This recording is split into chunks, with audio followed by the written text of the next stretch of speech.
Үйл ажиллагаа явуулж исэн бэ? Энэ талаар тодорхой юм байна уу? Монгол Улсын засгийн газрын хуралдааны 20 гаруй асуудал хилцээр хуралдаж байна. Салбар болгоны ажлууд гээд нэлээд урт удаан хугацаанд бас хилцэх асуудлууд байгаа учраас цаг зав аваад байна л да. 20 асуудлын хамгийн төгсгөлд нь сүүлийн асуудал нь өчигдрийн хуулийн байгууллагуудын ажиллагааны асуудлыг хуулийн байгууллагууд засгийн газрын гишүүдэд танилцуулах юм. Тэгсний дараагаар тодорхой мэдээлэл өгнө.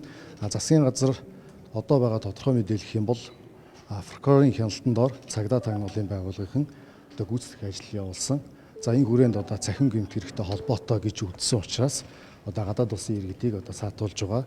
За яг одоогоор тоог хэлэх юм бол 740 орчим иргэнийг саатуулаад байна. Гэхдээ нэмэгдэх юм хандлагатай байна гэдгийг бол хуулийнхан хэлж байна. Яг эцсийн байдлаар тодорхой мэдээлэл нь засгийн газрын хуралдаанаар хилцсэний дараагаар хэвлийнхэнд өгөх учраас үйл явцыг та бүхэнд хуулийн хүрээнд бас прокурорын хяналтанд ороо учраас ингээд боломжтой мэдээллүүдийг нөгөөд яваад байгаагаас ойлгоно. Тийм болохоор засгийн газар дээр ямар нэгэн тодорхойлсон мэдээллээр дарах ч юм уу зарим нэг юм таам мэдээллүүд яваад байна л та ус төржүүлэх байдлаар ч юм уу. Тийм зүйл бол огт байхгүй. Тэгэхээр хүлээстэй хандна уу? Мэдээлэл тодорхой болсны дараагаар аль бие усны хурлаар орсны дараагаар